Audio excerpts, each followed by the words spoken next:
कति राम्रो छ है यो मेइफू पनि। मेइफू बजार र मेइफू पार्क एकदम मनपर्ने ठाउँ हो यो। मलाई टिकटक बनाउनेमा एकदम फेभरेट लाग्छ। र नमस्ते, आज हामी हङकङ मगर सङ्घको एउटा कार्यक्रम योजनामा हामी मङ्की हिल जाँदैछौँ।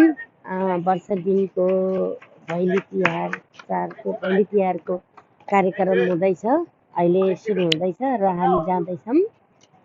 र यस्तो रमाइलो गर्नु छ, आज यस्तो रमाइलो गर्नु छ, धमाका छ आज चाहिँ। तपाईँहरू पनि यदि हङकङमा आउनुहुन्छ भने आउनुहोस् है, यस मगर सङ्घलाई नगुमाउनुहोस्। अहिले मगर सङ्घहरू सबै एक हुनुपर्छ भन्ने एउटा सोच लिएर सबैजना अगाडि बढेका छन् होइन। र खुसी पनि लागेको छ, पहिला जस्तो छैन, अहिले धेरै राम्रो छ। त्यसैले सबैजना आउनुहोस्, सबैजनालाई म आउनुहोस् भनेर अनुरोध गर्न चाहन्छु। र हङकङ मगर समाजका आयोजकमा एकदम रमाइलो मिठो मिठो सेलरोटी बनाउनुपर्छ दिदीबहिनीहरूले। यस्तो मिठो मिठो अचारहरू छ है, नाचगान बब्बे छ। आउनुहोस् है रमाउन, किनभने यस्तो मौका कहिले पनि आउँदैन। त्यही भएर हामी एकदम रमाउनुपर्छ भन्ने सोचमा छौँ।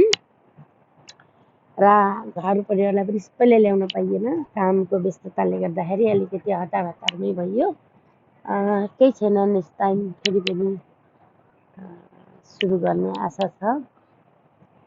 पक्कै पनि फेरि जम्का फ्यामिली भइन्छ होला होइन, समयले साथ दिएछ भने, बाँचेछ भने अर्को साल सबै भएर नि मनाउँला। र अहिलेलाई चाहिँ हामी दुईजना सँगै आएका छौँ।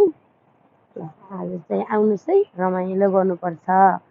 अनि मेरो टिकटकमा भयो कि यो टिकटकमा आइडी जिना राणा छ र यो युट्युब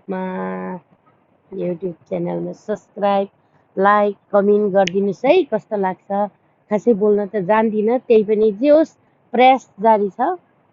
सकभर कोसिस गर्नेछु, राम्रोको लागि सुधार्नेछु भन्ने आशा छ। केही अन्जानमा बोलेछ, गल्ती भएर केही मिस्टेक निस्केछ भने एनिवे सम्झाइदिनुहोस्, भनिदिनुहोस् होइन। केही कमेन्ट लेखिदिनुहोस्, त्यसमा खुसी छु। आज रिगाली मगर्नी नानी मङ्की हिलमा आज बाँदर पनि एकदम बढी हुन्छ, त्यही भएर आज बाँदरसँग नै रमाउनुपर्छ यतैतिर, खाने पिउने बस्ने। त्यही भएर थ्याङ्क यू।